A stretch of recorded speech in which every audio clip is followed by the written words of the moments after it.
Hello and welcome to Surrey Library's Nature Walks. Thank you for joining us today. I'm Amanda and I work in Guildford and Godalming Libraries, and I've been sharing some of my walks with you celebrating the Surrey countryside. If you love playing in woodlands, then Surrey is a great place to live. Tree branches shelter us from the sun and the rain, and they connect us to the changing seasons. Being near a tree means being close to nature and wildlife. Trees can be places to hide, to build a tree house, to climb or play.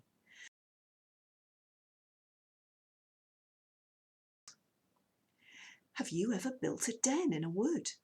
Here are some great dens we've come across on our walks. They're a great place to start an adventure, to make house, or to watch for wildlife. Trees have inspired authors to write some of our favourite stories.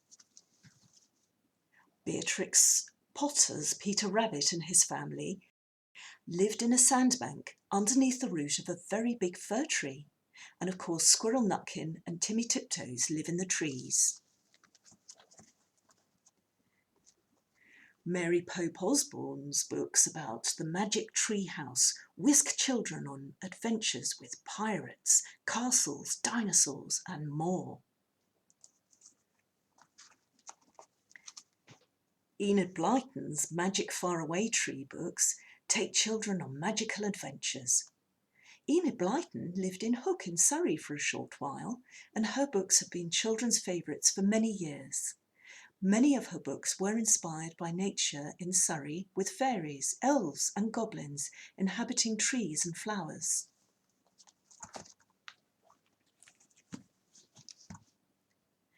Andy and Terry live in the world's coolest and ever-growing tree house, with a never-ending staircase, a mighty fortress, a soap bubble blaster and an extraterrestrial observation centre in the imaginative books by Andy Griffiths. Surrey has some very special trees too. The ancient yew tree at Crowhurst in Lingfield is thought to be 4,000 years old, making it possibly the oldest yew tree in the country. The trunk was hollowed out and a wooden door put in it at some point. How magical is that? Another group of ancient yew trees, thought to be 1,500 years old, can be found in St Mary and All Saints churchyard at Dunsfold.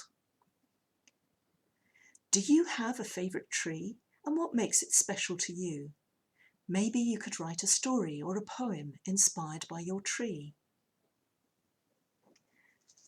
My favourite young children's author, Shirley Hughes, writes delightful stories and poems about the great outdoors from a young child's point of view.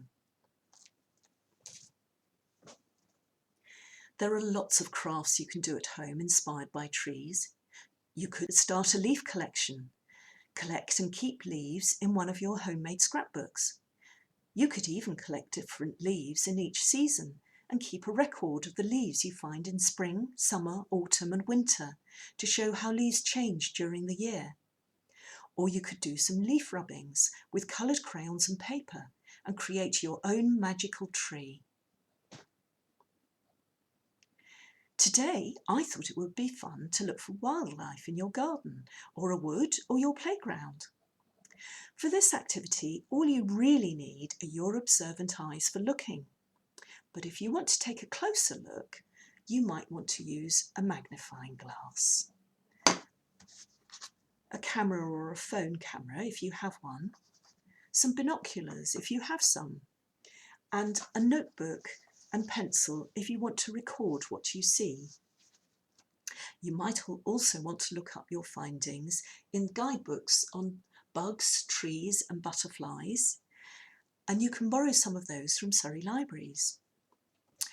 And an adult to help. Just a quick warning, although many of the animals that can be found in gardens and woodlands are harmless, many may not be, so don't touch or disturb anything without an adult giving the go-ahead. And do be careful, you don't want to be disturbing birds' nests or frightening small animals. Skylarks, for instance, nest on the ground, so tread carefully and keep your distance. So now it's time to explore. Choose a place to look for wildlife. Lift any stones or pebbles to see what animals are hiding underneath. You can use your magnifying glass to look at the bugs you uncover more closely. Some, like beetles and ants, will run away very quickly, but others, such as slugs and snails, caterpillars and woodlice, move slowly, and you can spend time observing them. What shape and size or colour are they? How many legs can you see? When you've finished observing, put the stone back where it was. It's a home for many creatures. Dick King-Smith's Sophie takes refuge in the shed in her garden, where she finds lots of mini beasts, including a snail with a particular shell. Other places to look for mini beasts are under pieces of loose bark or a pile of logs. You might find tunnels left by burrowing worms and larvae. There are also many kinds of spider living in the garden. How many species can you find? Some have really beautiful markings and make very intricate webs. Trees and stumps are good places to look for mini beasts. They live in the bark and feed on the leaves and flowers. Don't forget to check your bug hotel to see if any mini beasts have moved in. Look out for rabbit and fox burrows in tree roots. Birds nest in trees, and squirrels like to sit in trees and feed off the pine cones and other fruit. Find a good place where you can sit still and be hidden from them, and you might be surprised at what you can see. This is where binoculars can be helpful. Sometimes it's just fun to watch the wildlife.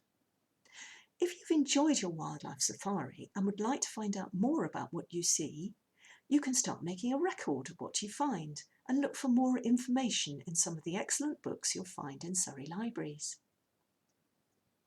Thank you for joining us today. We'd love to hear what wildlife you saw on your wildlife safari. Please do post your photographs and comments on social media so that we can see what you've been doing. For more craft and adventure ideas, follow Surrey Libraries on Facebook and Twitter and subscribe to our YouTube channel. Thank you and goodbye.